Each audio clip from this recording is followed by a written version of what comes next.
All right, welcome back, everybody. We are back. I hope it works this time.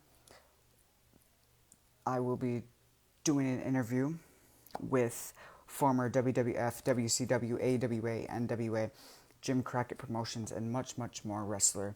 She is she is formerly the first ever to hold the WWF World Women's Tag Team Championships with Velvet McIntyre. She is Princess Victoria. So we will give her a second to get on here, and then it should work. The problem was we think it was because she was using her computer, and previous guests that I've had that has used a computer, that was the problem. And apparently when you use a Chromebook computer, you can view the live, but you can't join, or don't get that option to join the live. And I don't know why, but so now she's going to be using her phone, so this time it might work.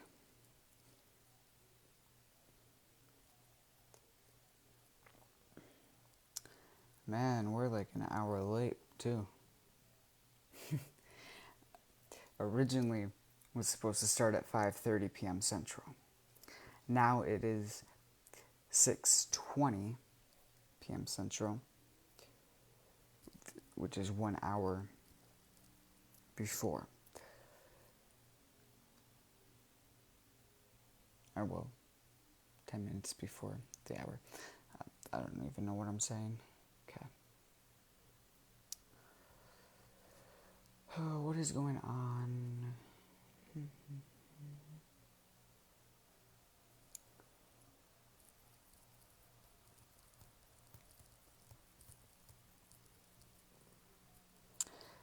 Yep, I see that you are on here. And of course, it's not going to let me bring you in here again. I have no idea what is going on. This has never happened. Yes, I can see your comments, and I can see that there's one viewer, but when I press that one viewer, usually I can see who's viewing it, but it doesn't show anybody. Wait.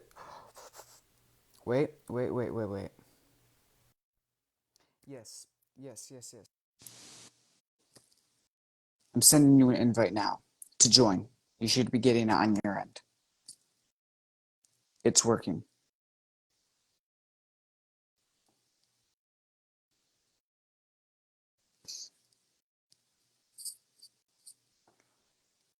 I think I'm here. Yes, finally. Wow, what a trip.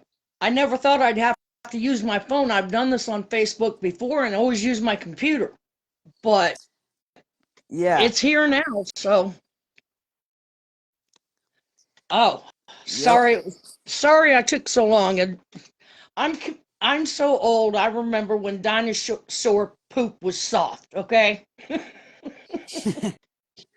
Yeah, it's all fine. All right, so how are you doing? Hang on just a second. Let me get this set up. All right, yeah. I got to move a few things around. Ah.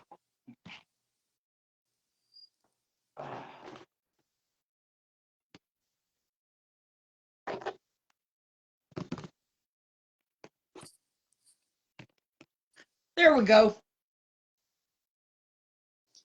All right. So how are you doing? I'm doing fine. My brain hurts right now. I have joined Facebook Live before on the computer, but something Facebook has updated so much crap. Something has probably changed in my settings, and I'm going to have to find it. Yeah, probably. All right, so I'll ask you my first question. When did you start doing wrestling and what made you want to do it? Actually, it's a well-known story. I was actually tricked into becoming a wrestler. Um, when I left home when I was 14, it was one of those, to put it mildly, leave or die situations. And I got to Portland, and I was one of the homeless teenagers. I got a Mm, job at a restaurant. Some friends of mine who happened to be in the LGBT community gave me a place to stay, helped me find a job. I got on my feet, and then one day I quit the job, and I had started going to the wrestling matches on Saturday night at the Chautauqua Sports Arena. Well, when I quit the job, I uh, I happened to quit on a Saturday early morning because I worked graveyard. Well, I went to the yeah. matches that night, and by this time I had gotten to know Sandy Barr, so on and so forth. And when I went to get my ticket, I told Sandy I need a job. He said, "You can start tonight." I said, "Sandy," because when I went to the matches, I dressed up. You know, that was back in the day when wrestling was an event. You know, you went dressed to the nines, the whole 9 yards. And I said, Yeah. "I've got a dress on tonight. I can't start." He said, "Well, go home, change your clothes, and come back." So then I was helping set up the ring, break down the ring, set up for Sandy's flea market, working in his print shop. And one day he came to me and he said, "I don't know if you know it, but I have a wrestling school." And I said, "No, I didn't." He says, "Well, look, I've got this woman that wants to train to be a wrestler, but I can't have her wrestle the guys. Um, I need a body." And so I showed up, and well, the first thing I did was ask him, I said, "Am I getting paid?" And he kind of grinned his sideways grin. He said, "Yes, you're getting paid." And about so I go in and I start training with this girl, doing, Greco-Roman and collegiate style wrestling. And about 3 weeks later, she quit. But Sandy Mm, kept having me come to work out. And then I noticed, wait a minute, he got me here as, as basically a body to train this girl because she couldn't wrestle with the guys, learn to train with the guys. She's been gone a month, but I'm still here training, and I'm training with the guys. But by that time, I was like a fish swallowing a cricket. I was already hooked. And that's basically how yeah. I got tricked into becoming a wrestler. Oh, wow. And from there, it continued. Then Velvet McIntyre came down from Canada, and so it was Mm, me and her yep. training, and by then, the class started out with about 10 to 15 people. By this time, we were down to four. There were two guys, me and Velvet. Uh, because when you trained with Sandy Barr, it wasn't if you were going to throw up, it was when you were going to throw up, and could you hit one of the four garbage pans on the sides of the ring? Because Yeah. he didn't play. It's not like the training these guys have today. And I've seen a few of the people train, and they wouldn't make it 10 minutes for Sandy Bar. I Mm, mean, yeah. the first half hour of my training was warming up. Well, warming up included first you stretch, then you do some push-ups, some Harvard bridges, jumping jacks, and then you run around the ring for 20 minutes or the arena.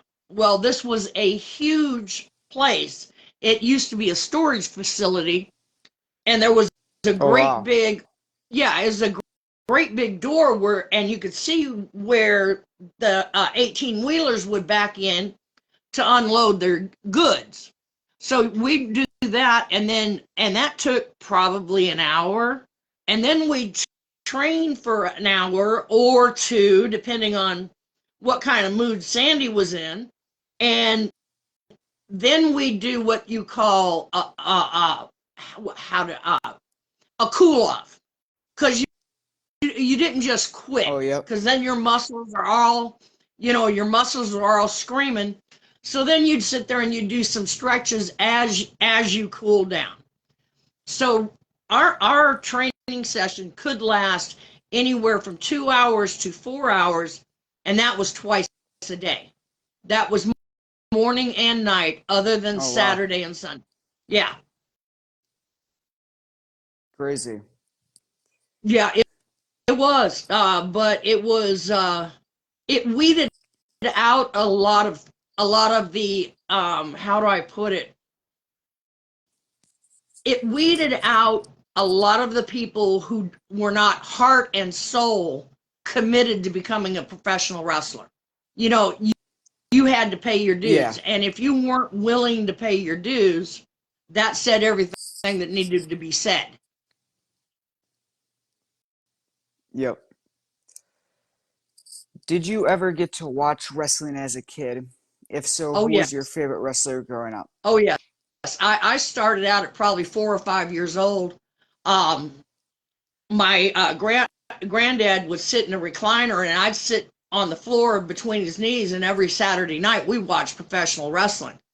Um, when I was about 8 or 9, uh, we went to see some of my grandparents' family in Vancouver, and so the adults could have their time. My older cousin took me to a roller derby wrestling match, and Mm. what happened first was the roller derby, and then once the roller derby was over, which lasted about an hour, then it was time to wrestle.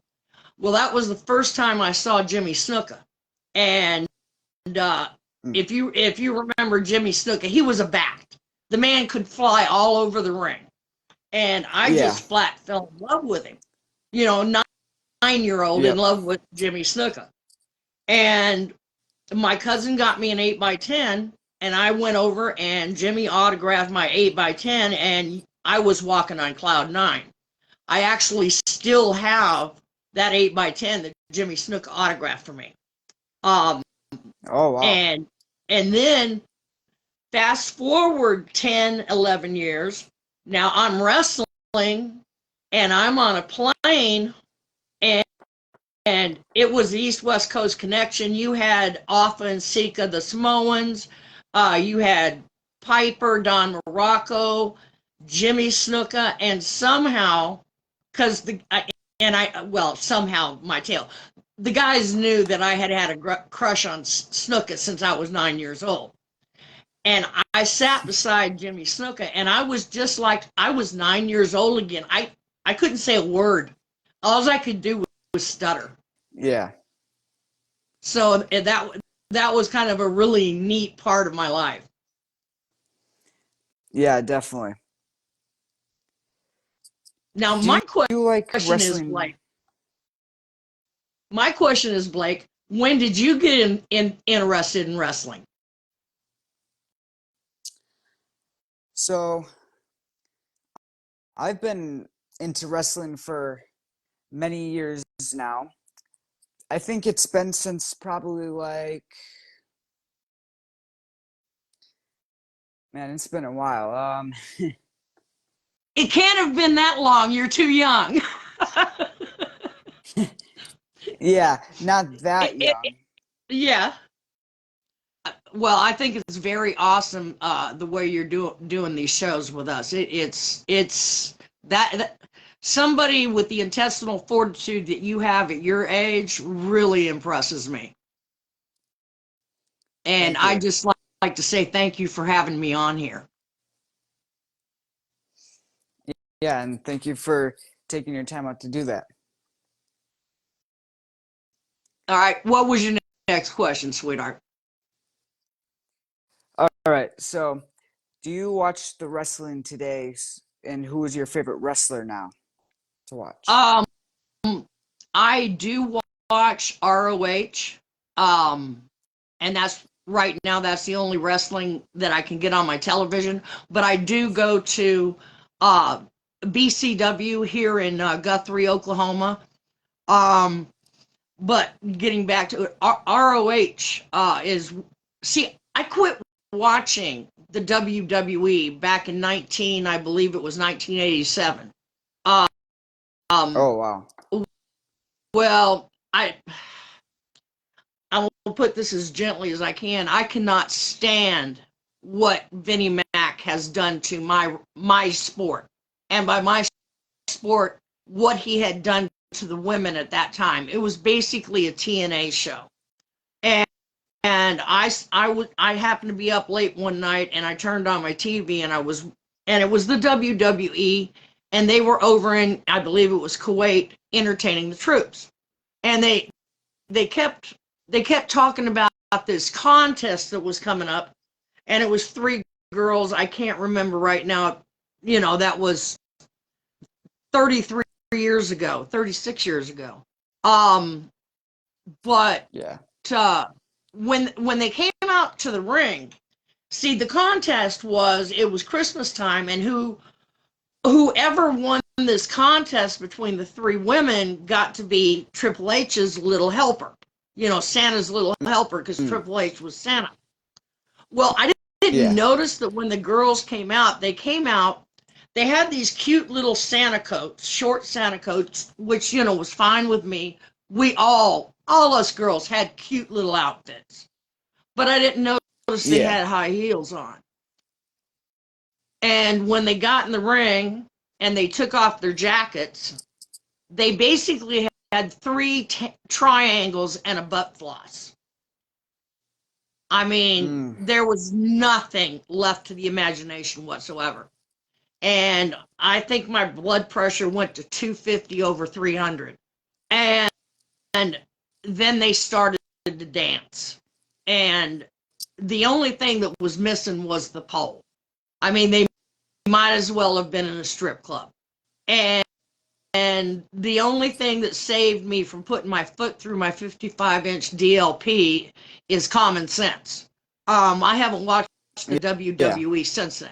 I refuse to, but I do watch ROH, and that's Ring of Honor. And then you have the Women of Honor, WOH. Now there was Kelly Klein, there was Suki Sakai. Hang on. Let's see if I've got that list over here.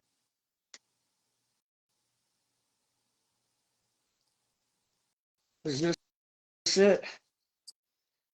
Yeah, there was Suki Sakai, Kelly Klein, and a couple others. Now, I have seen Ronda Russo wrestle on YouTube, but I Oh, only oh watch yeah, it on yeah. YouTube. Yeah, and I liked her form of wrestling too. Unfortunately, there were things that she had to do, because Vinnie Mac was the boss, and if you don't listen to what the boss has to say, you get fired. But those are the three main ones that I saw on TV. Now, if you're talking about independent wrestling, there's Mickey Knuckles, there's Charlie Cruel, Nyla Rose, and there's a few others that right now I can't remember. But and I tried one time to watch the WWE, and that was during the transition when Vince was no longer on the board, and Oh, and yeah. that was 2 days before he came back in to it. I was going to try to give WWE another chance, but within a week of that happening, Vince had, of course, come back, and I just, I refuse to support Vinnie Mac in any way. Yeah. Um, I'm sure you know that I broke my neck in the ring, right? What?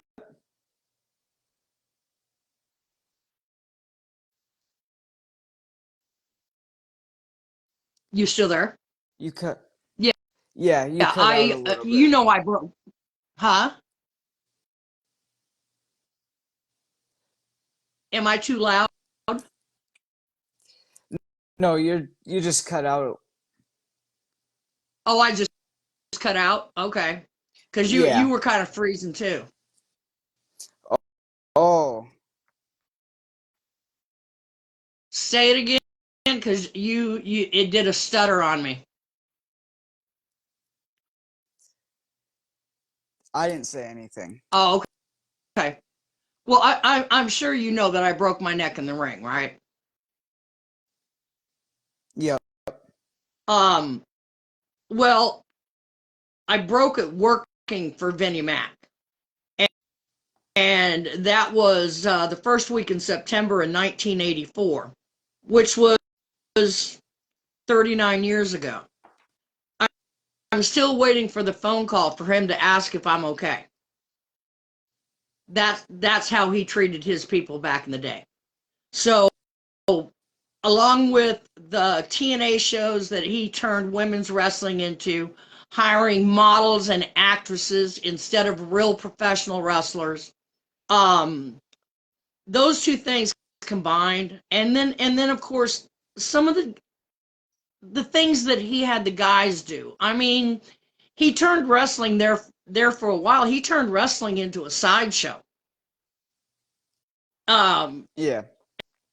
and it just, yes, he made money, but look at what he did to the business. You know, Yeah. I've got Velvet and I's fan page and my page. Between them, we've got 4 or 5 thousand people following us. And what I hear the fans screaming for now is they want old school professional wrestling. You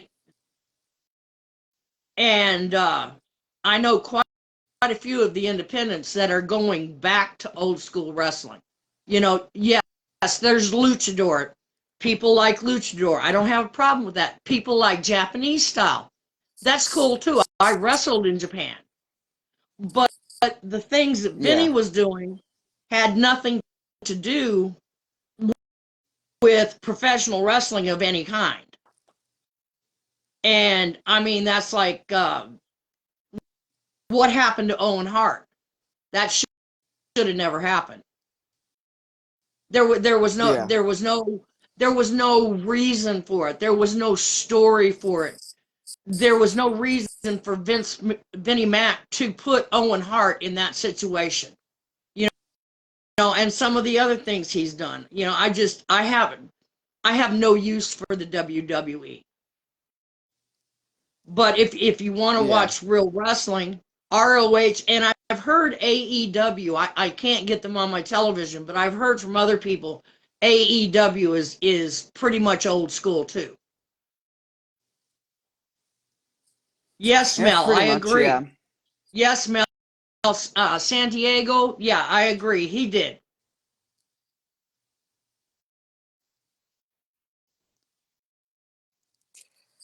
Who were your wrestling trainers? Sandy Barr was my main trainer. But he brought in other wrestlers to train with me and Velvet. Um, I'm sure you don't know this name because I didn't know it at the time, and that was, almost was 40 years ago. That he brought in Professor Dale Lewis. He brought in Red Bastine. He brought in uh, uh, uh, Buddy Rose, Ed Wiskowski, Dutch Savage. Everybody that you can see that was in the Pacific Northwest in 1978 and 79 probably was a part of my training for a day or two in the school. And Sandy's ideology was Not everybody wrestles the same. So I want you to train with all these different people who have all these different styles of wrestling so that you'll be ready for anything. Yeah. Is there anybody that inspired you family and wrestling wise to get into the business? There were a lot of them. Once I started training, you know, it was like I said, I was hooked. But before I started Yep. training, the people that I watched, you know, like I said, Jimmy Snuka, Roddy Piper, Buddy Rose, Ed Wiskowski, Ron Starr, um, Lanny Poffo, uh, the Guerrero brothers, um, even Andre the Giant came through Portland. I mean, you can't Yeah. really name a wrestler in our era, in the old school era, from the 60s probably up to the, well, until Pacific Northwest shut down, that has not been to Portland to the and worked for Don Owens. It almost seems like Don was like a jumping board. You know, you go there, you jump, you know, for Don for a while, you'd wrestle for Don for a while, and then you'd go to California, and then you'd go to Bill Watts in Louisiana, or you'd go to the Crockett's, or you go to the Andersons. You know, it's like it was a jumping off spot. You know, Ricky Martel wrestled there. Just about like I said, just about anybody you saw in, say, from 1980 to 1990 in the WWE had started out in Portland with Don Owens. Yeah. Who has been like the stiffest wrestler you've gone in the ring with so far in your career? The stiffest one, Moolah. Mm. Moolah, you, you know, when you walked in the ring, you were going to walk out with bruises. It was just a fact. Um, Yeah. and I really think at times she did it on purpose. Mm. And also, while we're on that subject, a lot of people have the misconception that I was trained by Moolah. I was not trained by Moolah. I was trained by Sandy Barr. The only time I've ever Oh. been in a ring with Moolah is when we were wrestling.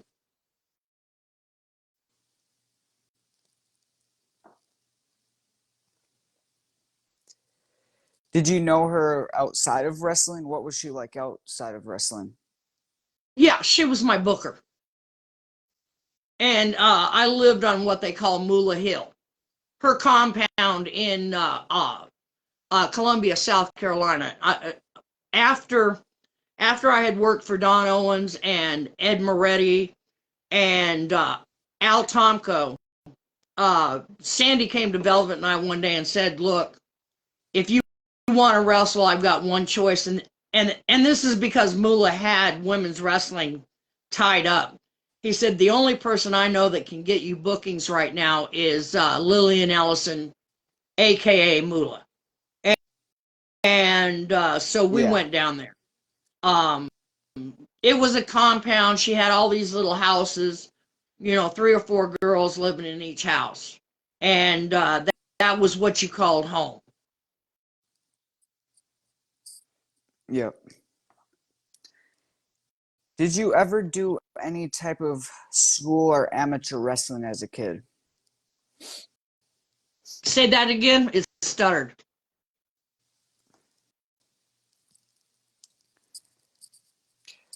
Did you ever do school or amateur wrestling as a kid? No, women could not get into amateur wrestling in school when I was there, and even if you're talking 1973, 1974, 1975, And see, I quit school when I was 14. I only made it to the 8th grade. Um, Mm. but there were not girls wrestling in high schools or on any teams probably until 10 years ago, maybe 15. Um, I was involved with volleyball, I was involved with track, and I was involved in swimming. I was athletic. Uh, they tried to put me on a baseball team, but I couldn't catch a ball to save my soul. And I could not hit the broadside of a barn with one either.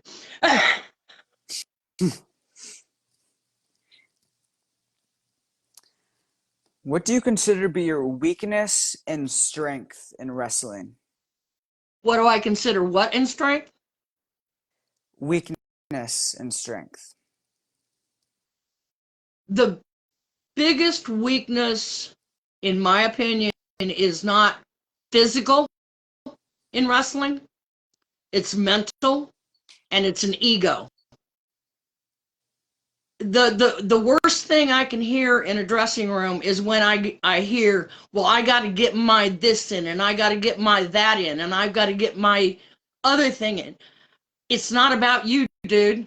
It's not about you. It's about the fans. You got to quit worrying about you and start worrying about the fans.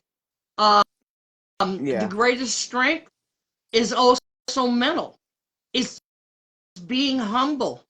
It's knowing that those people out there that are either yelling and calling you nasty names because they hate you, or they're sitting there and they're clapping and they're going, go Roddy, or go Princess, go those are your greatest asset, because without those people in those seats, you ain't nobody.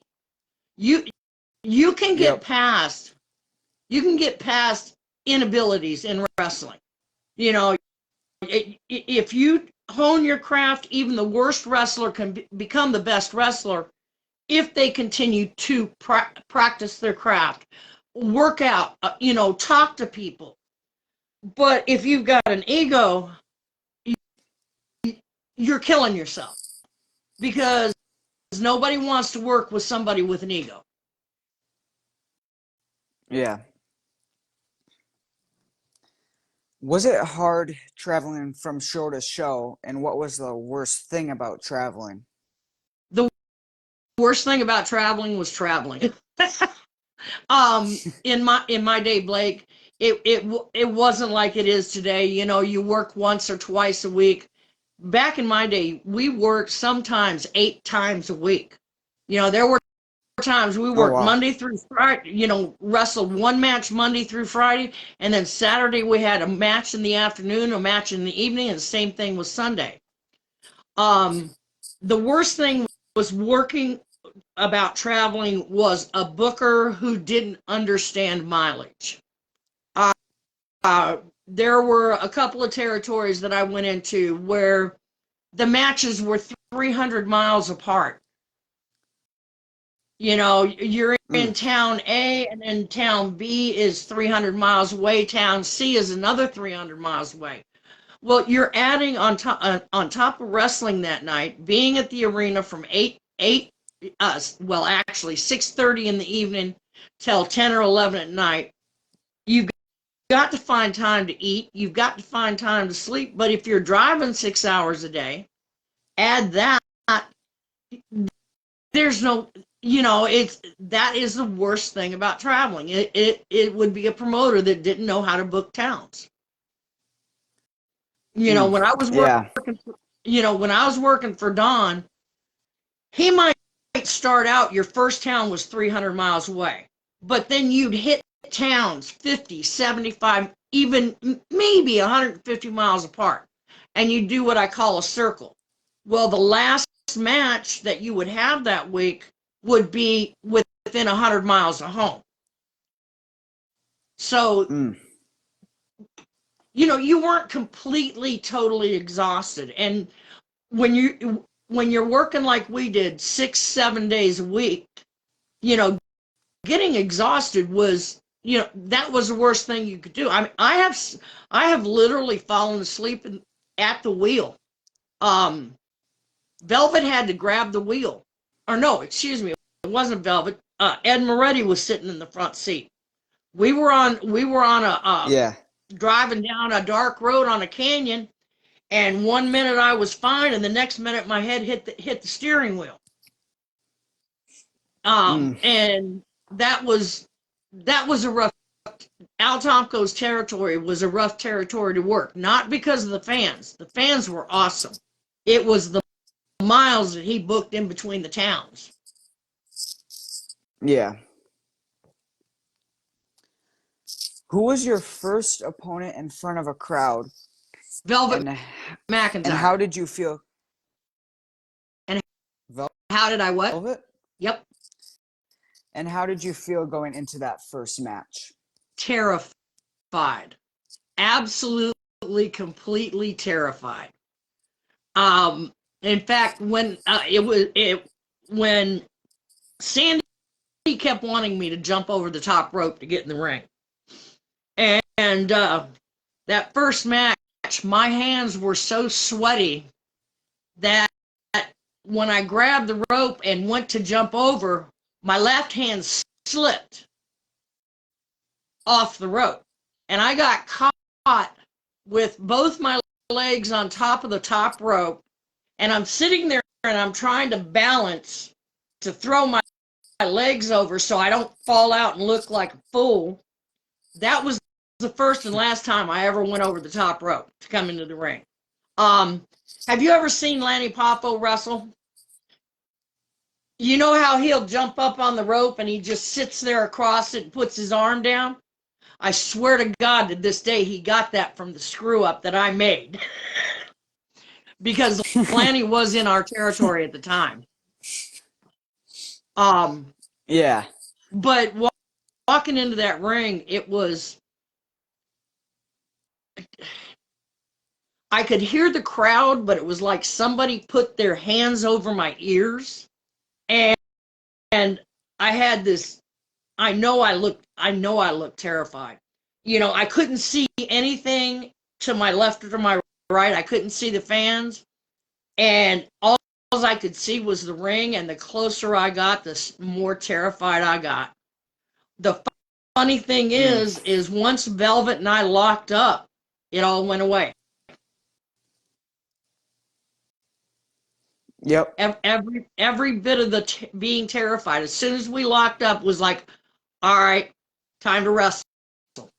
And it was with a good crowd. I believe it was in Idaho, working for Ed Moretti. Mm. But I will tell you this: that was the longest 10 minutes in 10 years that I've ever spent. Oh, Time wow. dragged. Yeah. I mean, it was only 10 minutes, but it felt like I was in there for a year.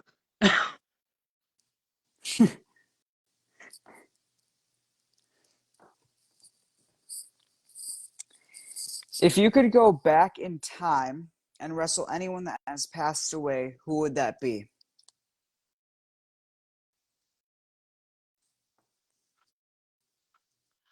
A good friend, Peggy Lee Fowler, Peggy Lee Leather. Mm. Um, Very good woman, very good heart, very good wrestler. I don't remember ever having a bad match with Peggy. And Yeah. unfortunately, she passed away this last year. Unexpectedly. None of us knew that. Peggy being Peggy, she didn't let anybody know just how sick she was. But yeah, I'd go back and I'd wrestle Peggy. Now that's one of the girls I wrestled with. Now, if I wanted to go back in time and have my dream match with any of the women that had passed away, unfortunately, there's two women that I never got the chance to wrestle, but I did get the chance to meet them before they died, and that was Cora Combs and Beverly Shea. Mm. and Yeah. talking to them, um, you won't hear a woman say this very often, but both times talking to those women, I wished that I was 20 years older so that I would have been in wrestling at the same time they were, because both of them were just, it's like we clicked. It was like we known each other, all our lives. Yeah. Love you too, John Pearson.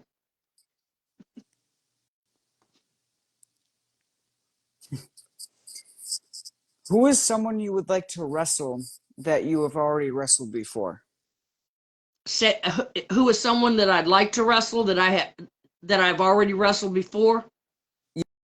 Yep. It's not just someone, it's someone's. Like I said, Peggy Lee Fowler, Peggy Lee Leather, Wendy Richter. Number one favorite would be Judy Martin. Number two favorite would be Yeah. Leilani Kai. Any one of those four women, Velvet McIntyre. Um, when we ran on the road together, which we did a lot until I got injured, it, it wasn't a job. It was a vacation. You know, I mean, Yeah. it, there was one night in Puerto Rico, me and Wendy were there, and she was sitting at one table at the bar, and I was sitting on the other, due to kayfabe. She looked up at me and gave me the high sign, and and out the back. Well, the bar we were at was right there on the Condado, which was right there in the ocean. Um, and I think we'd been drinking a little bit of tequila that night, and we ended up skinny dipping on the Condado. That was just the kind of things we did. Um, Ah. oh yeah, Velvet and I. If Velvet and I got to a town earlier, that poor child loved Velvet McIntyre with all my heart. I made her watch the original Ghostbusters 13 times when the first Ghostbusters came out. If Oh. we came Wow. into a town and we had if we came into a town and we had 2 or 3 hours to kill, all right, got to go see Ghostbusters. Once Ghostbusters was gone, then we'd hit the arcades. You know, Mm. I'm not even sure they have arcades anymore like they did in my day. You'd walk into this place and there'd be 100 different games to play. And Velvet and I always hit. She liked Galactica, and I liked Pac-Man and Mrs. Pac-Man. Mm. It was Yeah. just like I said, being on the road with them was not. It wasn't a job. Um, Yep. we'd always find something to do. Yeah. In fact, there was one time my darling Velvet, um, bless her heart, we were at a school gymnasium, and it was somewhere behind Yakima and Goldendale in Washington. We were working for Don Owens, and the midgets were in. Well, because it was, a combined dressing room, Velvet and I would usually wait until after the guys had showered and left, and then we'd take a shower. I guard the door for Yeah. her and vice versa. Um, and it wasn't because we worried about the guys. It really wasn't the guys we were worried about. We were worried about, like a security guard or somebody else coming in, because the guys, all but a couple of guys, treated us with utmost respect. But anyway, this night, I, I was the last one to take a shower. And I came out, dressing room is completely empty, no Velvet, no midgets, and the midgets were riding with me. No, nobody. And I go to grab my towel as I come out of the shower, there's no towel. So Mm. now I'm ticked. not mad yet. I was just a little bit ticked. Then I go to where I left my gear, thinking, okay, maybe I forgot to put the towel in the shower, thinking it's laying over my grip, my bag. No bag. Go to get my clothes, which I had hung in the locker behind my bag. No clothes. Mm. So I start looking around. Now, I'm the driver. You know, my purse is also gone.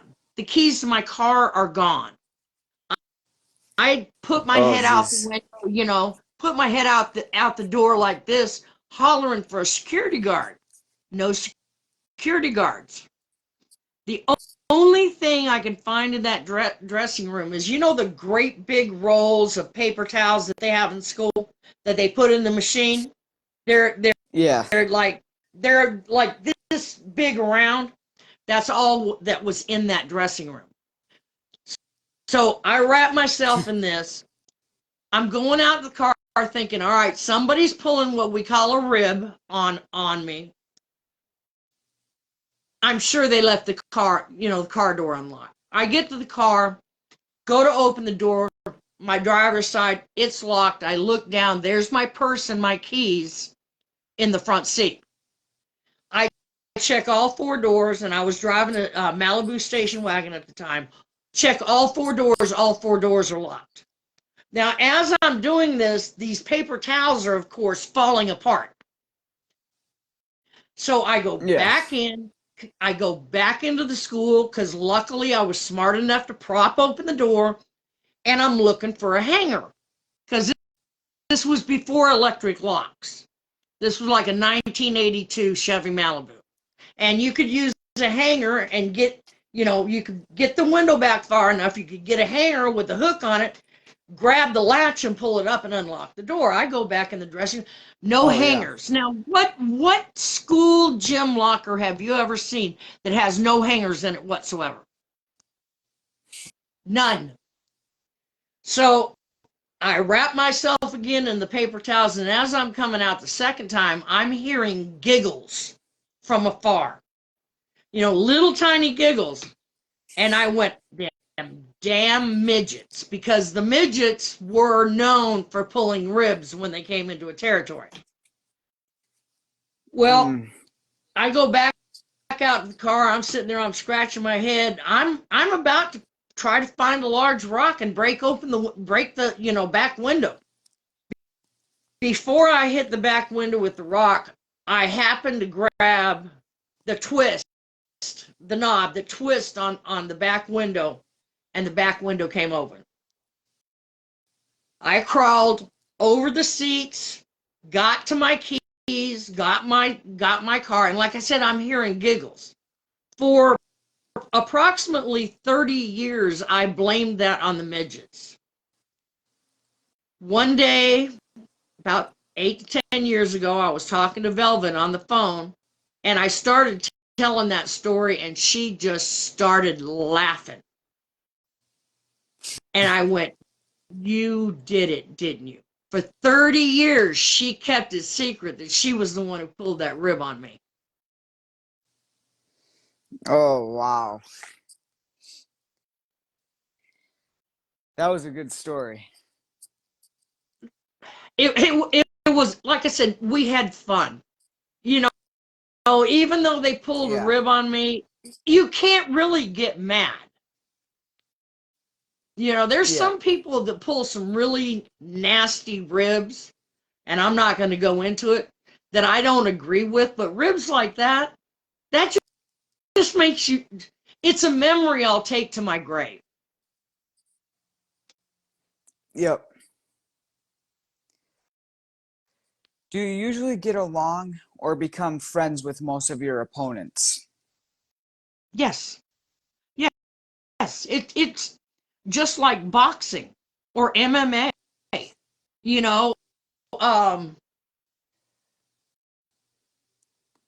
even if a person wins in the ring, hey, Miss Raven, nice to see you, darling. Raven Lake is in the room, folks. Um, it's it's just like, boxing. May the best person win. And Yeah. when you deal with these people outside the ring,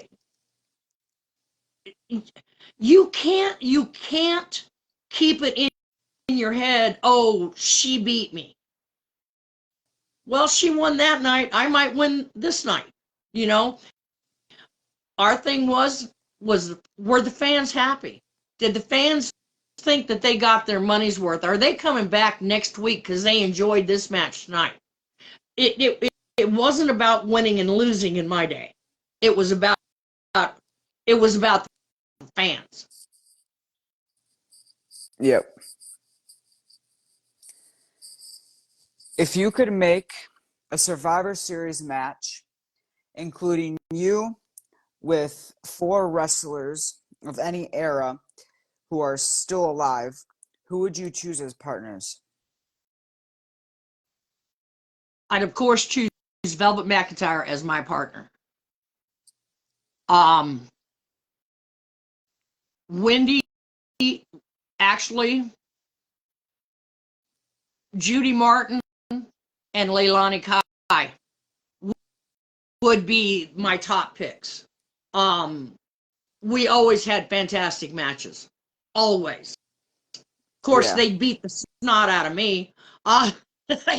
Somehow I was always on the wrong side of the ring, but Yeah. we always had Velvet, Leilani, and Judy, or Velvet, and Peggy, and Judy. Mm. Any combination thereof.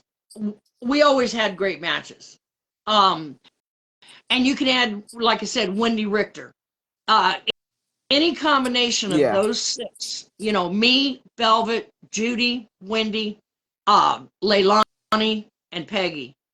Any combination of those 6, I would love to do again.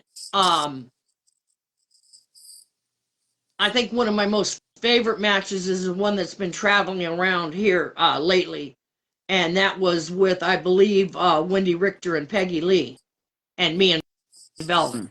And it's what we call a classic traditional match. It's on YouTube, and if you get a chance, you need to watch it, because even though it was me in the ring, and I hope this doesn't sound egotistical, but I was sitting there glued to it because I hadn't watched it in a while. I went, damn, that was a good match. Yeah. Did you ever get to share the ring with Heidi Lee Morgan or Selena Mayers? uh, Selena and I never shared the wing. Wasn't Heidi with Glow?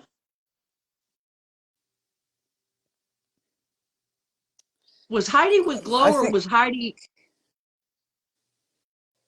she did stuff for the WWF, I'm pretty sure. Oh, okay. Um, no, I never got the chance to wrestle either one of them. I have met Selena, um, aka Bambi. Very nice lady, very very wonderful lady. Had a good time with her, and Peggy was there as well, and so was Nigel Rabbit. Um, and that was at CAC in 2018. But Mm. no, I never got to wrestle those 2 ladies. Basically, 99% of my matches were with the 6 that I mentioned. Me, Velvet, Judy. Yeah. That was the main people that I wrestled in wrestling. There were a few here and there. There was, of course, Joyce Grable, when Velvet and I won the belts from Joyce and Wendy. Um, then the first time I won the belts, the NWA in, I believe it was Louisiana, for Bill Watts. Um, my partner was Sabrina, aka Doris Whitlock, and we were wrestled against Wendy Richter and Joyce Grable. We won the belts from them, and it was probably the shortest time a set of belts had been held. I think we lost them 3 days later. Back to Wendy and Joyce. Man, that was a long reign. Yeah, right?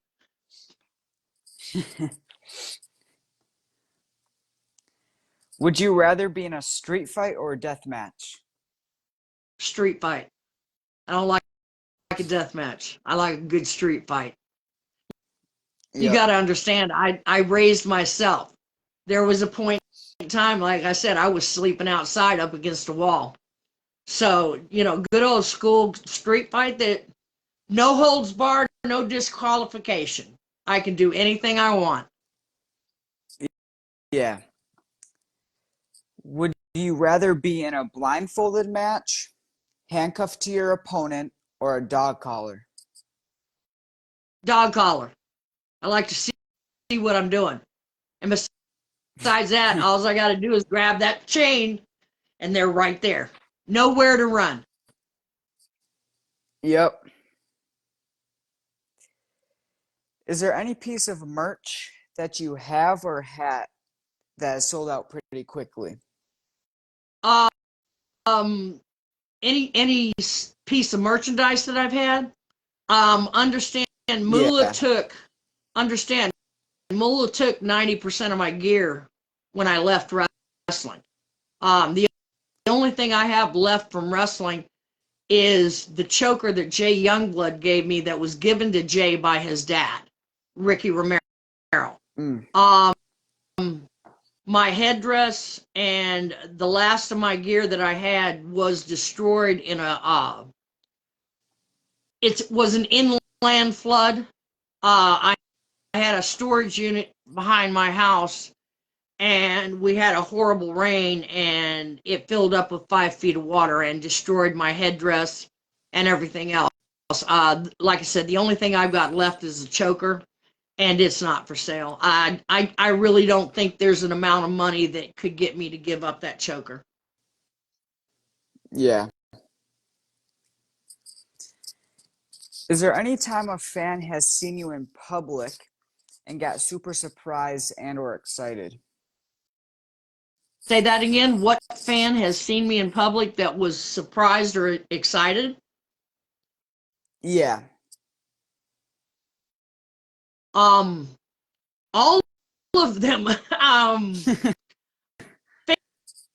Fans, the fans that I know that know me, they're absolutely gorgeous. I mean, they're so respectful.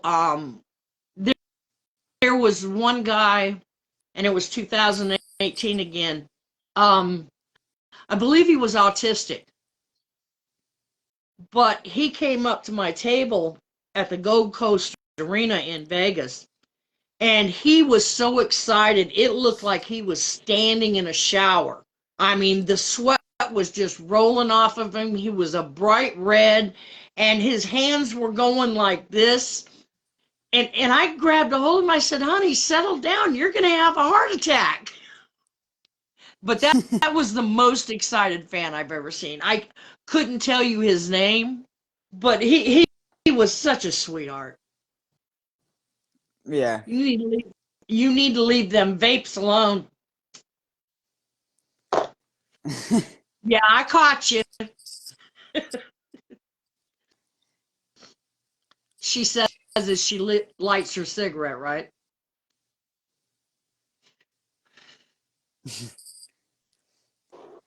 Who is your favorite horror character and favorite horror movie?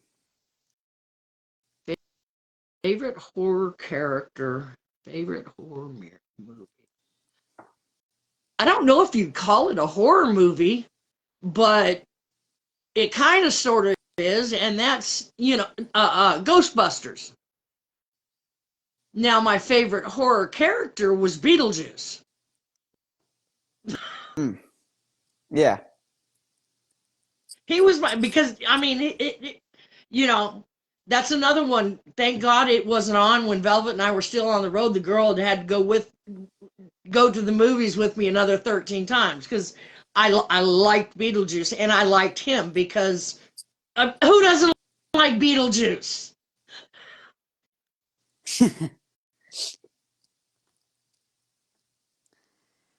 What is generally your favorite music to listen to in your spare time? Uh, I'm easy rock and old country.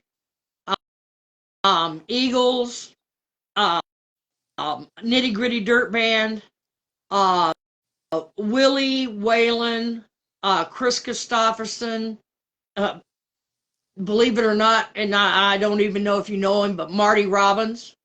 He was a ballad singer back in the days, and this was back in my grandparents' I don't. days.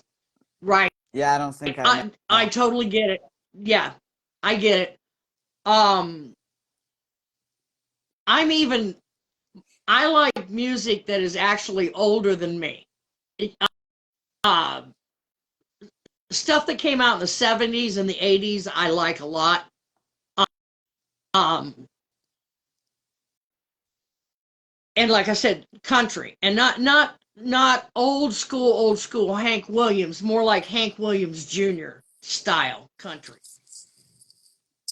Mm.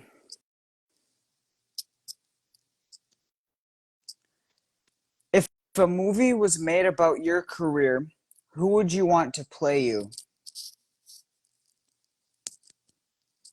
Wow.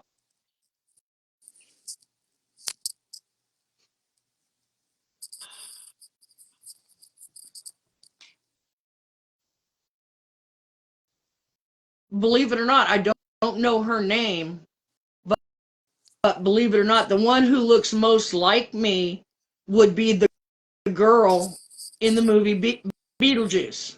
Think back. Have you ever watched Beetlejuice? Um, no. I didn't think so. I mean, it's only 40 years ago, really.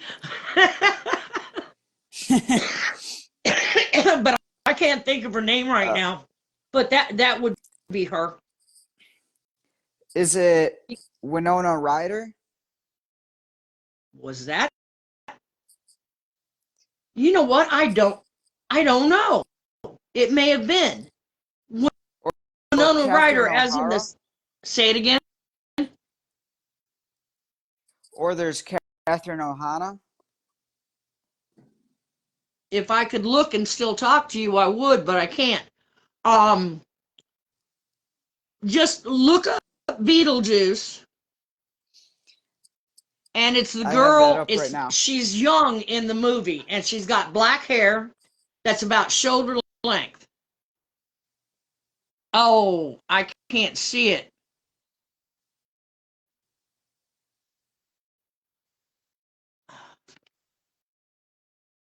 I think it's the last girl on the right, Oh, but so that's an her? age pick. No, down. No, keep going. All right, to your left then. Second. Go one more Yeah. right there. Yeah, I'm thinking Okay, that's her. yeah, so Winona Ryder. I had no idea that was Winona Ryder, but now I do. Yep. If you could choose the stipulation for your match, what stipulation would you choose? No pulling hair. If you watch my matches, they use my pigtails against me in every way, shape, and form. But I mean, that's already against the rules, and they broke those rules. So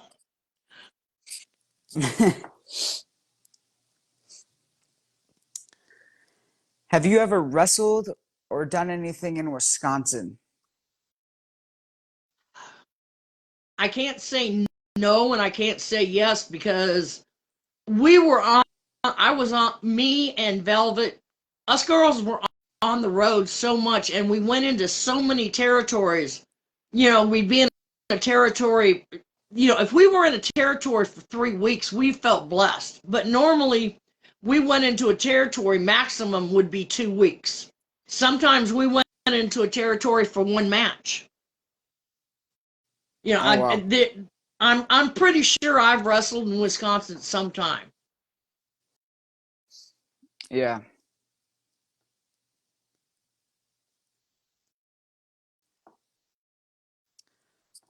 What has been the funniest thing a fan has said to you before? The funniest thing? Oh Lord. That's a hard one in there.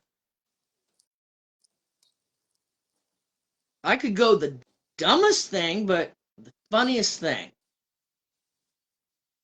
Well, of course, I had guys ask me out on dates. Um, Another one, one woman wanted me to sign her chest.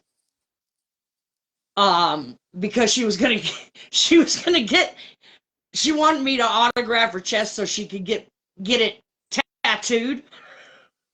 Which I'm not sure it would be a good idea to have Princess Victoria on your chest being a girl. Might be a little awkward. Yeah.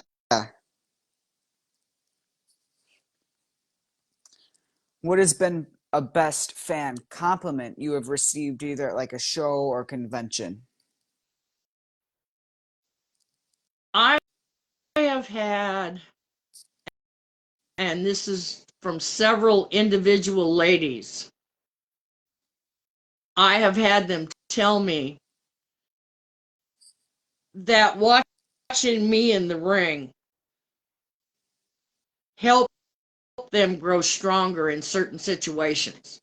And instead of staying in the situations that they were in, knowing that I had basically walked into a man's arena and was standing tall and straight enough, they they said if you could have that kind of strength, I could have enough strength to walk out of the situation I'm in. Yeah. And that's probably the biggest compliment. The second biggest compliment came from Bret Hart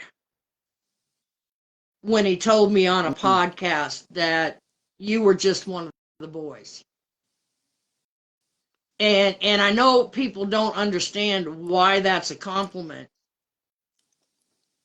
And the easiest way I can explain it is, like I said, I was a woman going into a man's business. And for them to say that I was just one of the boys, that meant they held me on their level. yep.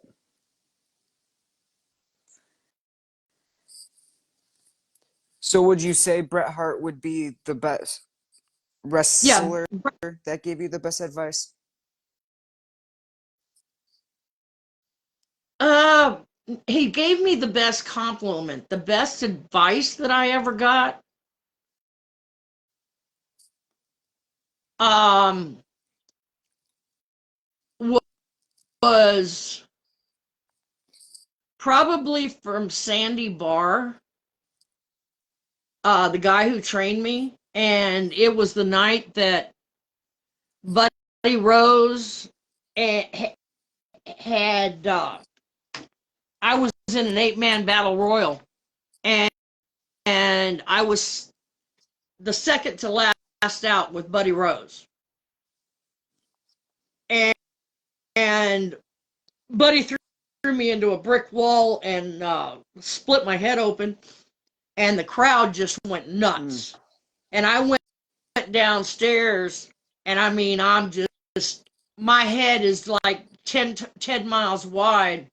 And, and I told Sandy, I said, I'm over. He said, yeah, now the hard work begins. Anybody can get over. It's staying over that takes the work. That was the best. That was the best comment and best advice I had ever had. You can't quit just because you're yeah, on top. You got to fight to stay up there because there's always somebody wanting your spot. most definitely. If you could have a retirement match right now, who would you want to face? as your retirement opponent? Judy Martin.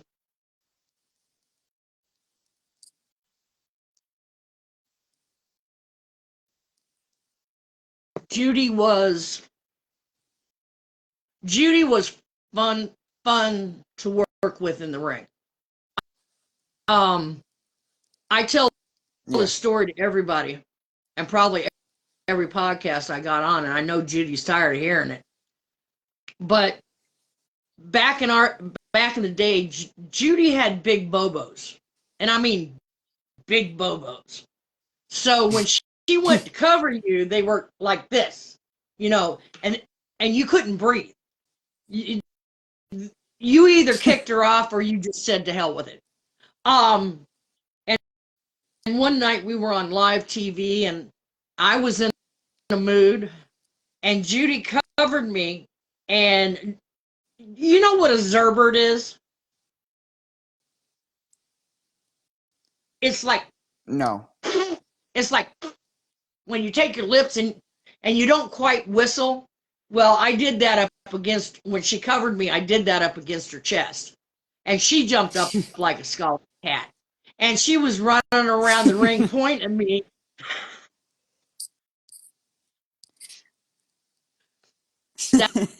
That's why I mean, if it's going to be my last match, I'd want to have it with somebody like Judy, where we could have some fun. Yeah. Would you say you would have a last match Say that again. You broke up. if you got? Would you say if you got the offer to have a last match, would you? No, I have not been able to wrestle since I broke my neck in the ring. I'm actually disabled. And even if I wasn't disabled, I'm 62 years old. I've got no business being in the ring. I'd be a booker, I'd be a manager, I'd be a valet, but I would not, even if I could, I would not be a wrestler because I'm 62 years old. If it was in my 40s, maybe, even my 50s, but there's a certain cutoff in my eyes. There's a certain cutoff period where instead of entertaining the fans, you're taking advantage of them because you can't move like you used to move. You can't do those high flying moves. You're what we call blown up in the first 5 minutes of the match. Now there are people that can. Ricky Steamboat is one of them. That can actually wrestle these days. There was another one, and I cannot remember his name to save my soul. And he was close to 70. But Action Mike Jackson? that man actually walked the ropes. He literally walked on top of the ropes. Huh? Charlie something. Say it again. Oh, Action Mike Jackson? That's it. Little guy, gray hair. Yeah. Yeah. Now, I watched him wrestle in 2021 when I went to CAC. The man had me he had me by both ears. I was sitting there watching his match. He's one of the few that can still get in the ring. And to me, it's by the individual as to what age that you should just stop. Like I said, somebody like Action Mike Jackson, he acts like he's a teenager, and he can move like he's a teenager. So yes, he'll probably be wrestling close to his 80s. Mm-hmm. But there's other wrestlers that are still wrestling, and I'm not going to mention their names. Ric Flair, that just need to stop. Yep. And Action Mike Jackson, he still wrestles on Impact Wrestling, which is a big wrestling company.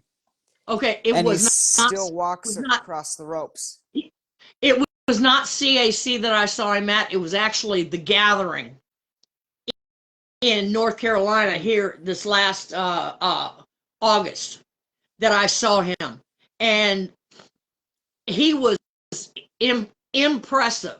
Tommy Dreamer is another one. You know, he's probably in his 50s, but he can still wrestle. And like I said, not Yep. it's not a matter of age, it's a matter of ability and what you're handing back to the fans. You know, everybody's got a different age at what they should quit. It if I had went on, if I had not broke my neck, I may have wrestled into my 50s. But it would depend on what kind of shape I was in. And that's how I look at it. I don't look at it, oh, you got to quit wrestling when you're 49. No, if you're Action Mike Jackson, go for it. Because I enjoyed his when I saw his match, I really enjoyed. I was a fan again. I wanted his autograph. Yeah. By the way, I'm doing an interview with him in October sometime. uh Tag me in it. I'd like to see that. Tag me in it, Definitely. because the man definitely has my respect, and I know that he knows when it's time to hang his hat up, but it ain't yet. Another guy that can wrestle Yep. good. What's his name? Axe from Demolition, the one with the black hair from Demolition. He actually wrestled for ROH, and he did a great job. And I saw him maybe just a couple of years ago where he was wrestling for ROH.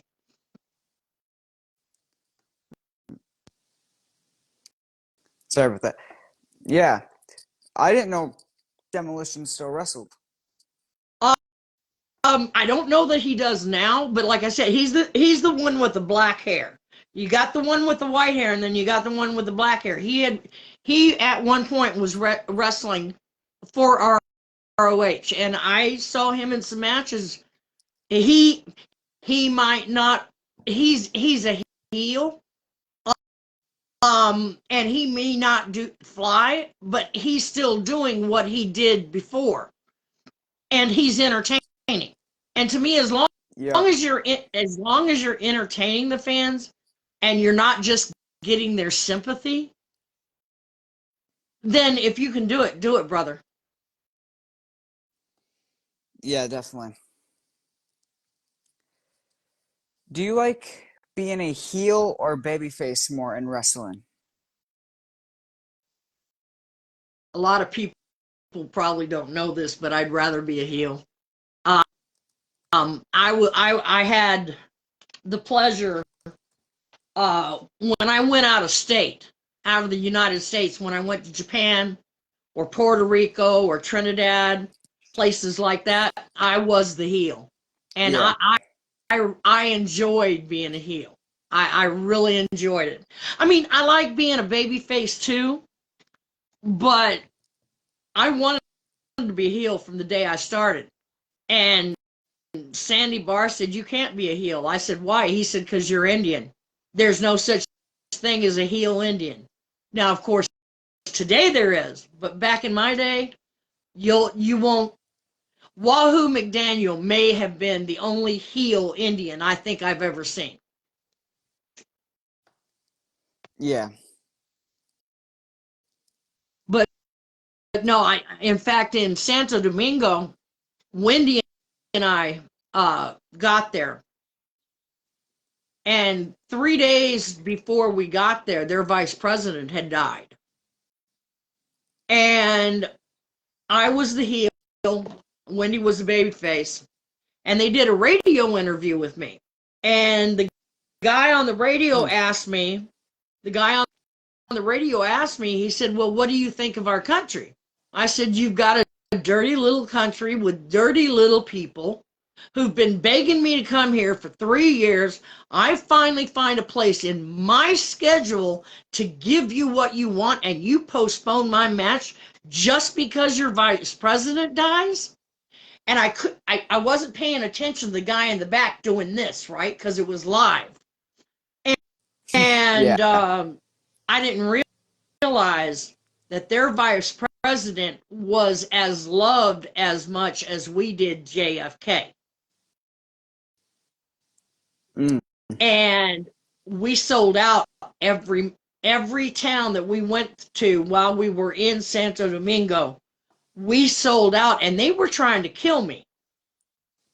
The first night that I showed up, and if you're in a foreign southern country, you know, our oranges are about this big, but their oranges are like, okay, our oranges are about the size of a hardball, right? Their oranges are like the Yeah. size of a softball. Everybody in that blasted arena had oranges. And I Oh, got wow. the snot. If have you ever been hit by an orange? That hurts. And everybody in the arena the first night had oranges. Luckily, I happened to look at this one guy, and I caught him throwing the orange, and I caught the orange. And this is the one time in my life I was able to throw anything correctly. And I grabbed the orange and I threw it back at him, and I hit him right between the eyes.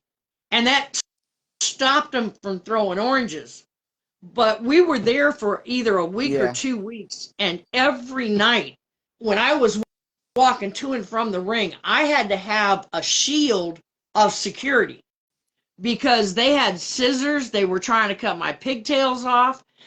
Even though I had the security, they were reaching through the security and pinching me. And I'd go back to the dressing room, and my arms would be just black and blue from them trying to pinch me. They couldn't hit me through the security guards, but they could pinch me.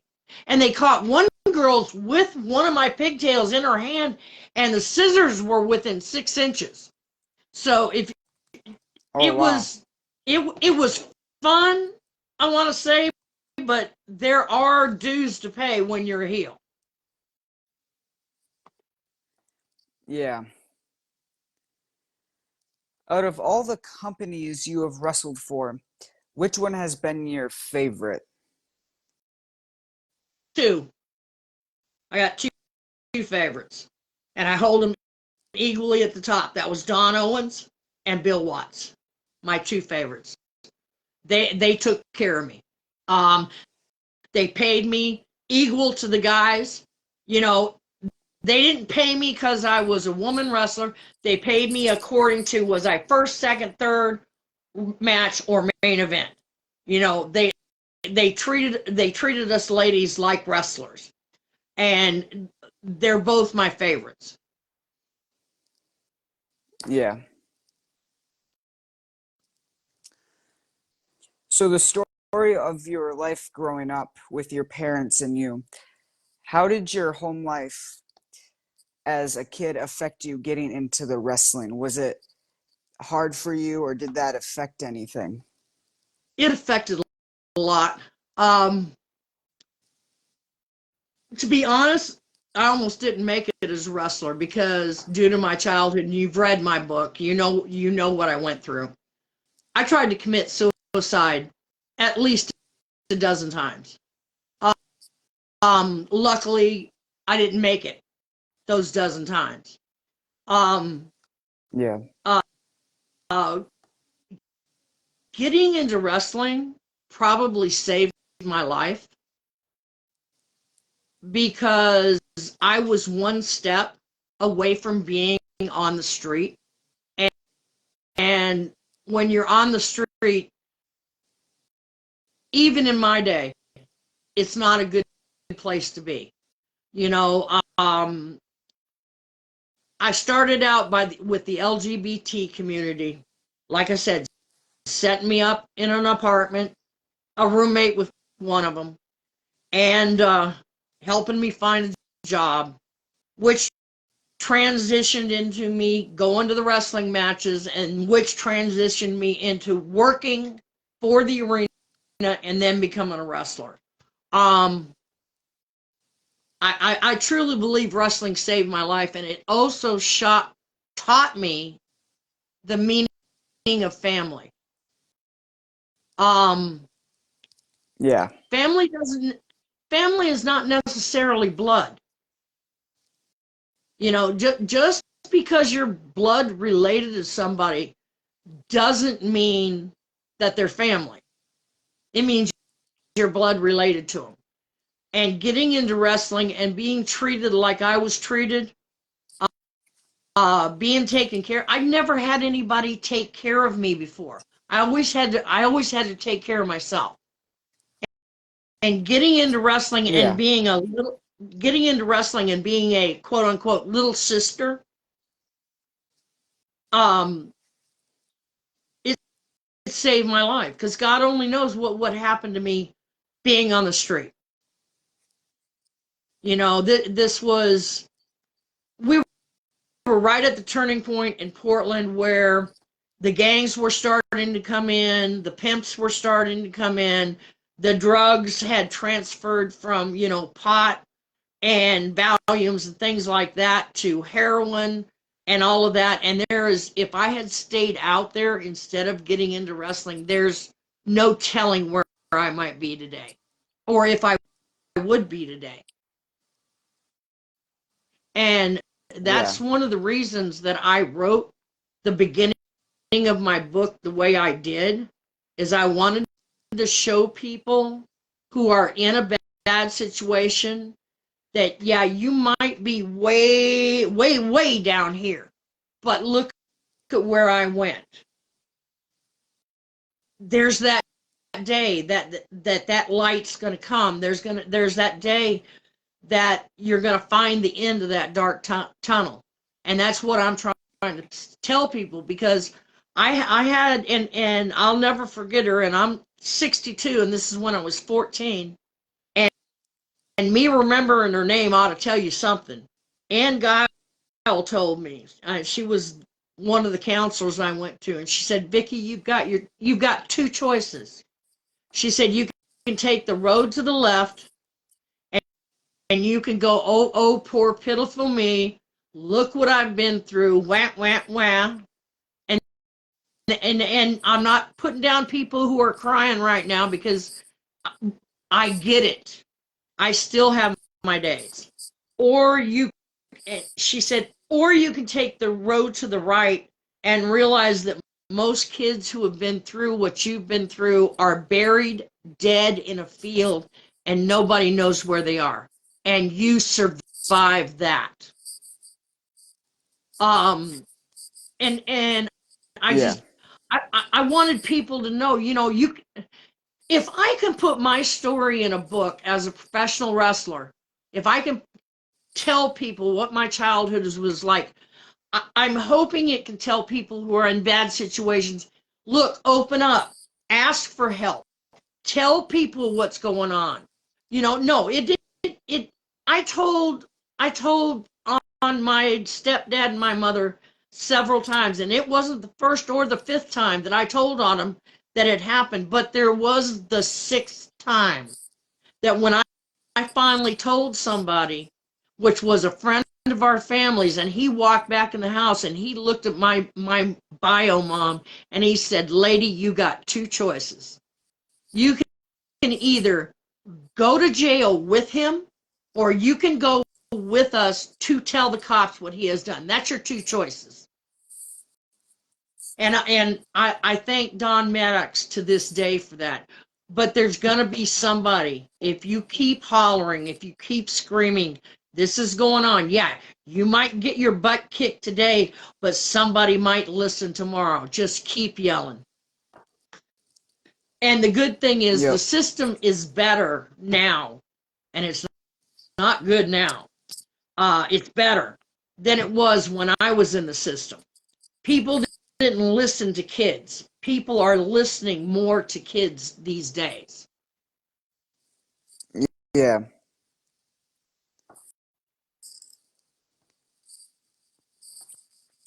Did your parents ever find out about you after you went into your wrestling career? And do you know who they are now or anything?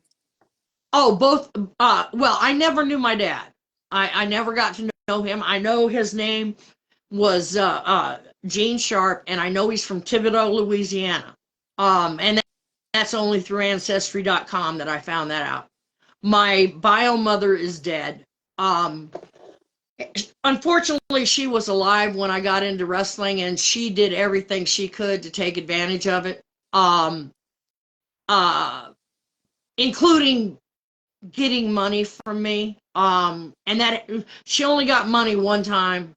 I actually quit talking to her for about 15 years because got tired of the, I got tired of her asking for money. I got tired of the phone calls at 3 o'clock in the morning, her drunk or high, and complaining about the guy she was living with. And it just, it was just easier not to talk to her, you know? Um, and that's something else. Just because they're your biological parents does not make them parents.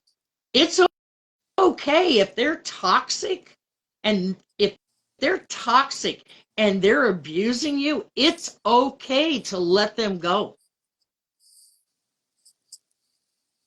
Yeah.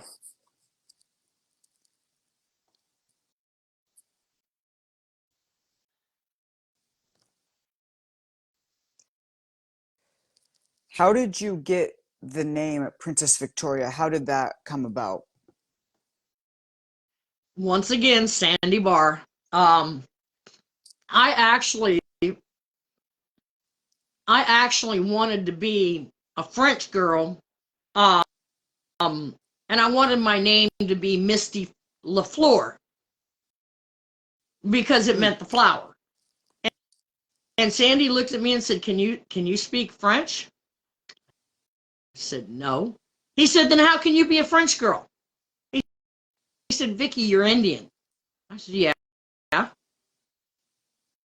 And within a few minutes, he came up with Princess Victoria. And if you look back in the old days when I had that white skirt and the moccasin boots and the pink headdress, everything except for the bathing suit, the skirt, the belt buckle, the boots, that all came out of my closet. I already had that. I wore those clothes. That was me. Oh, And wow. and that's how I became Princess Victoria. Um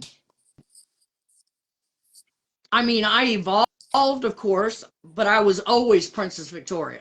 Even to this day, my brothers in the business, my brothers and sisters in the business, they don't, very few of them call me Vicky. They all call me Princess. And like Sandy said, be who you are, because it's so much easier to be you than to put on a facade. And that's like Velvet McIntyre. She's Velvet McIntyre. I Yep. mean, what a better name for wrestling, Velvet McIntyre, Yeah. right? She was born with it, Yeah. That's that was perfect. Velvet McIntyre. Yeah. right? And I mean, that her hair is not dyed. That is the true color of her hair. She has never used dye on her hair in her life. Oh, wow. Yeah, I mean, it was there. It was right there. And who is she? Well, that's Velvet McIntyre. No, who is she really? In real life, that's Velvet McIntyre. Yeah. Was there ever a time in your career you ever got kicked out of a wrestling show you were wrestling at? No, never. Now I've seen people kicked out, and they should have been. Yep. You show up high to the arena before you wrestle, I ain't getting in the ring with you. And any promoter with his salts is going to throw your tail out the door too. And I'm not going to mention the names that I've seen thrown out. Um, and Don Owens was famous for that. If he thought you were high, I don't care if it was a crowd of 25 people, he was not letting you walk out that door, and neither was Sandy Barr. Mm. Was there any time you hit a fan member or wanted to, or like a crowd member came out at you and tried to Yes, attack you? and it was in Japan. I was wrestling Mimi Hagawara.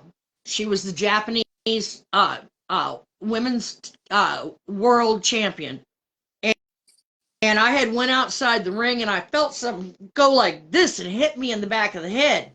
And I turned around and here's this short, and by short I mean like 5'2", 5'3" Japanese guy, and he's got a 2x4 in his hand. And he hit me in the back of the head with that 2x4. And I turned around and I looked at him, and his eyes got about this big, and I snatched the 2x4 and went, and he took off running, and I chased him all over that arena. He was too small and too fast for me to catch. But I definitely wanted a piece of him. I just couldn't get a hold of him.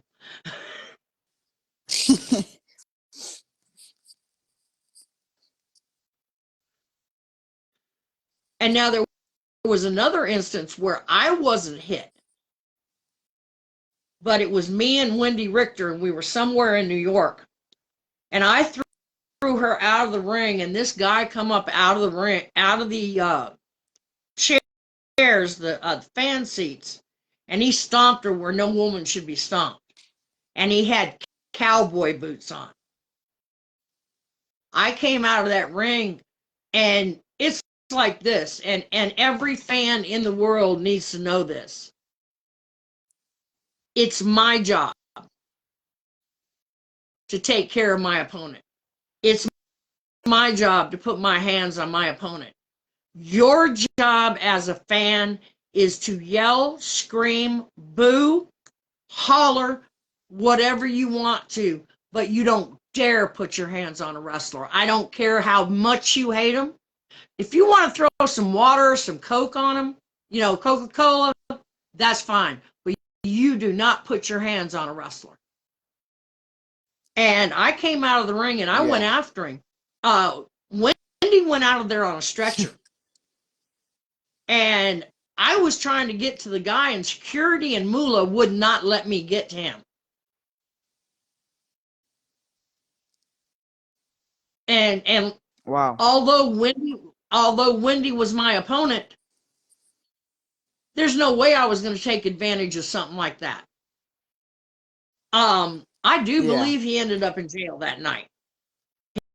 He ended up in the hospital. If I could have got my hands, well, I couldn't get my hands on him. I had 4 security guards and Moolah in front of me, and I couldn't get past them.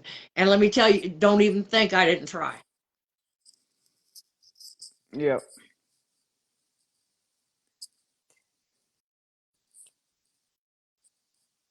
Would you rather join the 4 Horsewomen or DX? Say it again, you stuttered. Would you rather join 4 Horsewomen or DX?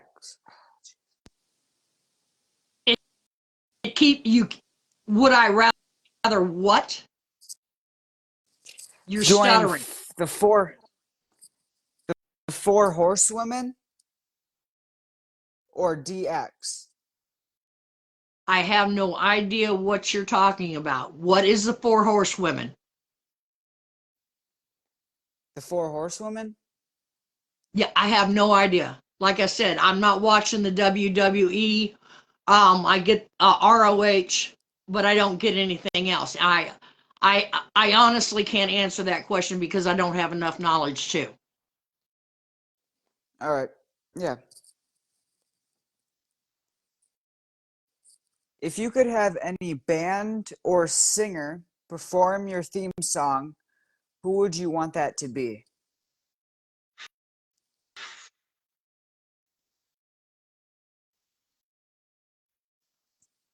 Well, one of my theme song, one of my theme songs was Cher's Half Breed. And of course, if I was to use that as a theme song, I would want Cher to sing it because only Cher can sing Half Breed like Cher can sing it. If it was any other one, and only because I am a dyed in the blue hardcore Elvis fan, it would be Elvis Presley. Mm, yeah.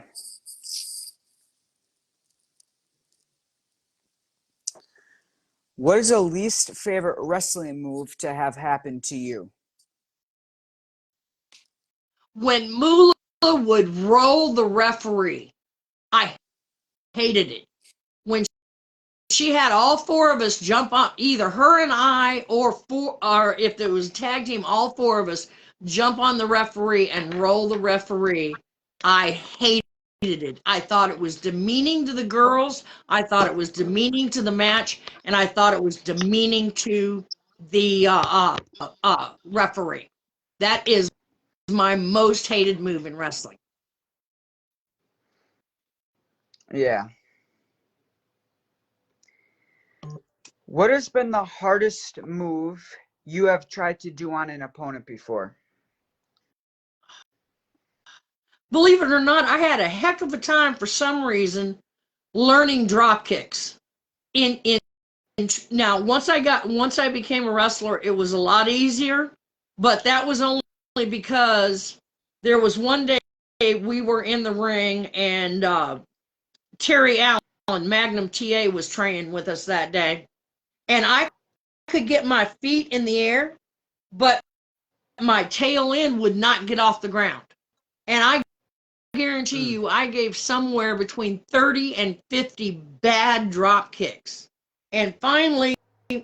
Sandy looked at Magnum. Oh, like I said, our training was not easy, and it was not, oh, well, you can't get this, let's move on to the next thing. No, you had to get this before we moved on to the next thing. And that's a hint to all you guys in training. The first time that your trainer says, oh, don't worry about it, we'll work on that later, walk out, because that's not a real trainer. But anyway, I had thrown somewhere between 30 and 50. It felt like 30 to 50 anyway. And I could not get my Wow. butt off Yeah. the ground to save my life from frying in hell. And he looks at Terry Allen, and he looks at Terry Allen, Magnum TA. He said, Terry, come out here and show this girl a drop kick. And I'll be damned.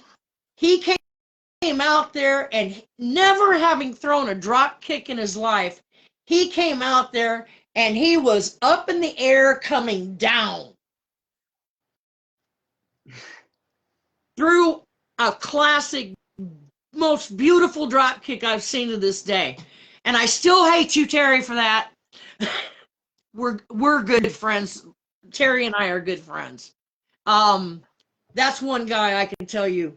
I watched what he went through in this business, to get it started. That man paid his dues big time. And to this day, he Yo. was one of the most nicest gentlemen in and out of the business that I know. Yeah. If you could have stole any signature move from any wrestler, what signature move would that be? Believe it, here she goes. Believe it or not, and I can't do it. Never could get it down. That's Velvet's spinning cross body block. That is one of the most beautiful moves I've ever seen. Yeah. What usually got you hyped for a match that you were going to be in? I was always hyped for a match. It didn't take anything to get me hyped. my heart was always beating fast up until the lockup, watching the other matches, but walking to the ring, getting in the ring, going through all the referees' things. I'm looking around, I'm continuously looking around, and my heart's going 90 miles an hour up until the lockup. And I was told, and I literally asked Sandy about it one day. I said, when am I going to get over this? When am I going to get over being nervous going out to the ring? And he told me, he said, if you ever get over being nervous going to the ring, it's time to quit.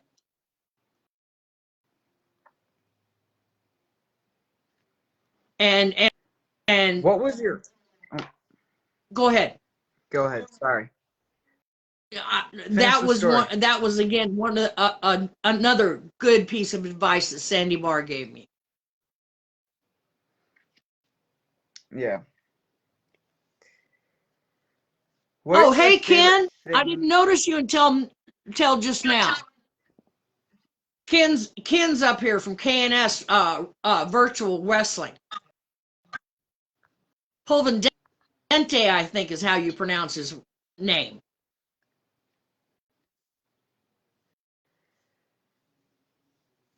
Oh yeah. Yeah, I did a virtual in August, on August 20th with Ken. Very, very, very professional. What took very good care of me and Judy and Leilani. Yeah. And Ken, anytime you want me again, I'll be there.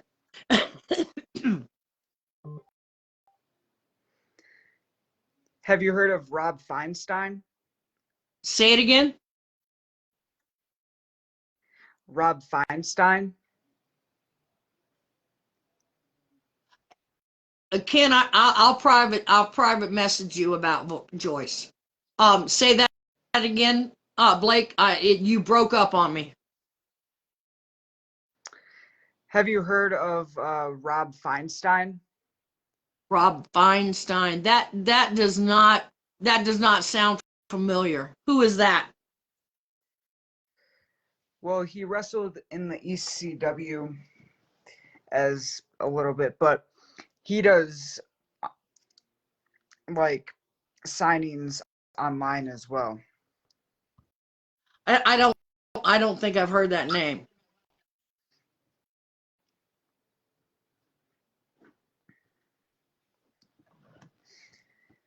So what is your favorite thing to do after all your matches?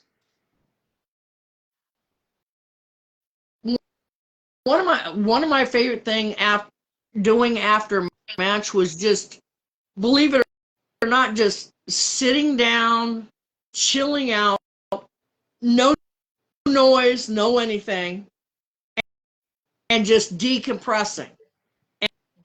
And then after that, I'd go to the bar.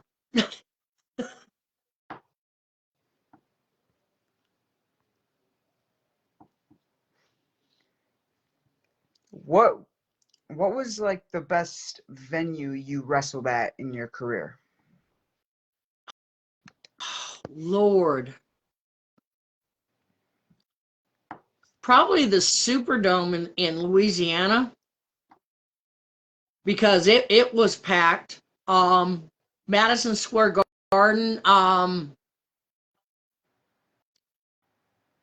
Working for there were so many good venues back in my day. It's really hard to pick one.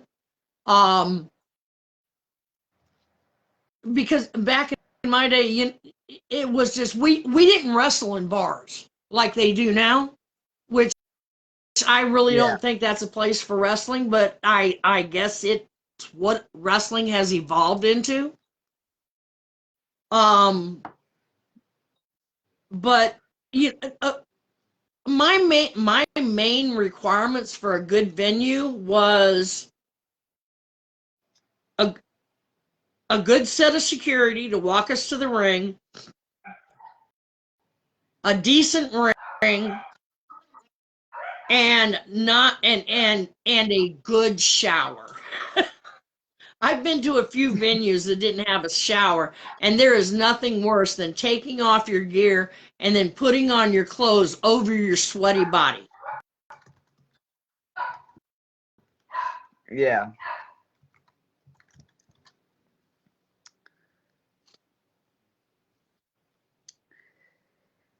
Has there been any time you have accidentally broken out of your wrestling persona? Say that again?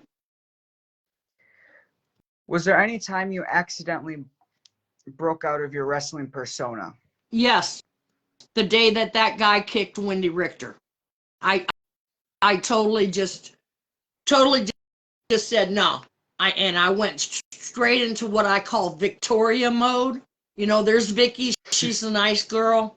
There's Princess, she's the wrestler. Then there's Victoria, and we keep her in a cage, in a hole, with a rock on top of the hole, in a cave, and we put a rock in front of the cave. Nobody likes Victoria, including me. But I went straight from Princess Victoria to Victoria, where this guy was concerned. And this guy was well over 6 foot tall. I mean, Oh, geez. this wasn't some tiny guy. This guy looked like he should have been a professional wrestler. And yeah, I broke totally out of persona. Um, Moolah was screaming at me, you know, you can't do this, you can't do this, and the hell I can't. Ah,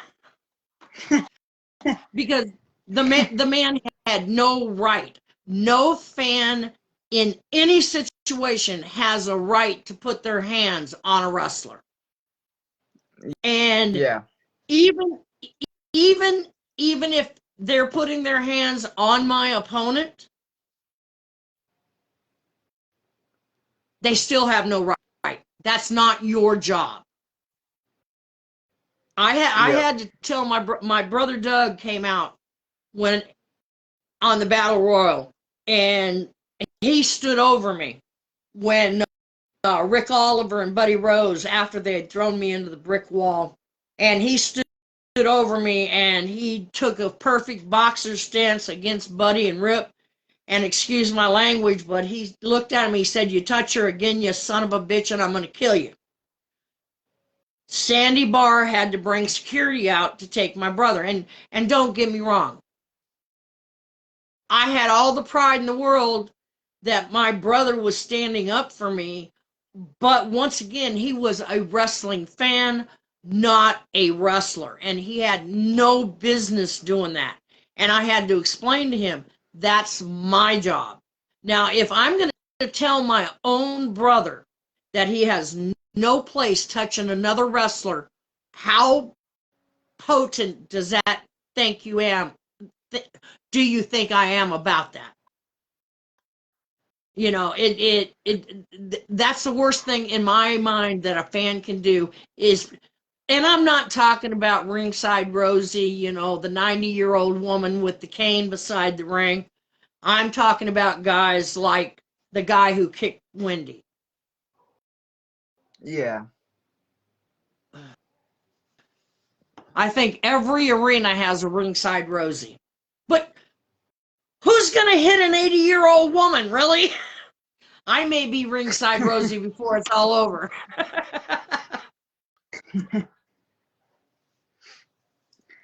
Was there ever a time you got embarrassed in a wrestling match due to a mistake or something?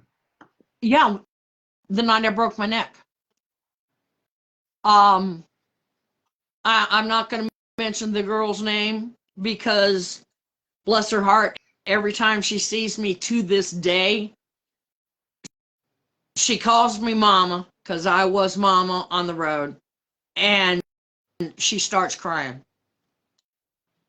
And I can't remember whether she took me up to hang me in the turnbuckle or do a pile driver, but there was either a wrinkle or a tear in the mat across the ring that went across the ring. And she tripped, and when she tripped, she sat on my head. And I finished the match. I didn't know. I guess it was due to the adrenaline rush. I didn't know I had an injury. When I went back to the dressing room, I'd sit there for 5 or 10 minutes to cool off, and I went to bend over to untie my boots, and I felt something pull, and I did the same thing every wrestler in the business has ever done. I went, all right, what muscle have I messed up now, and how long is it going to take it to heal?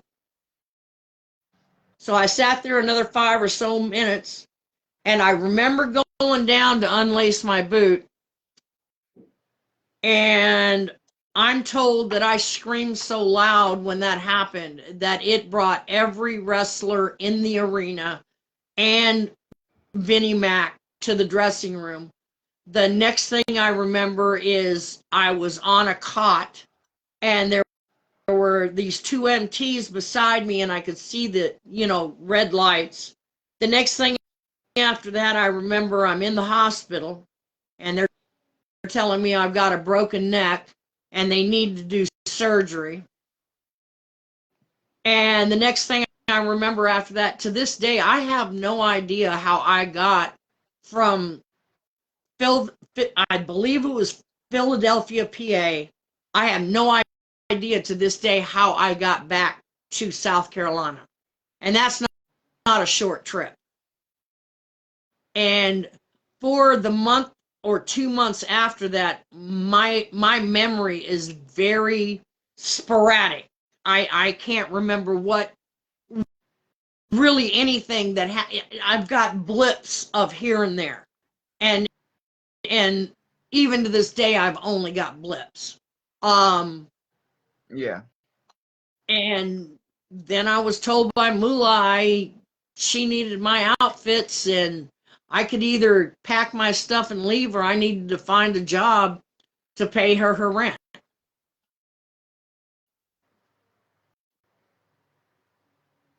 Yep. What is one thing you would tell your wrestling fans? Thank you. Each and every one of them. Thank you guys. Because if it wasn't for you guys, I'm Vicky Otis.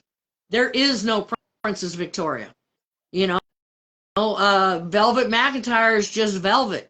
Judy Martin is just Judy. Without the fans, we're nobody. And I love you guys. As I love you guys not only for what you did for me when I was in the ring, but what you're doing for me, almost 40 years later. To this day, I cannot, I just can't believe that all y'all still remember me, and the way that you treat me when I show up at a signing, you treat me with the utmost respect and with a lot of love, and I want to thank each and every one of you for that. Yeah. So I got one last question for you. Do you have any advice for me to become a wrestler? Yes. Find yourself a real trainer. Find yourself somebody like the Samoan dynasties training in Pennsylvania, Jimmy Valiant's training. Don't let some guy that's been in the ring, 1 or 2 years and wrestled every Tuesday train you. Find a true wrestler to train you. Because the only thing that these off the wall trainers are going to do, they're going to take your money, and you're going to end up getting hurt in the ring. And that's the main advice I can give you is find a real trainer. Thank you.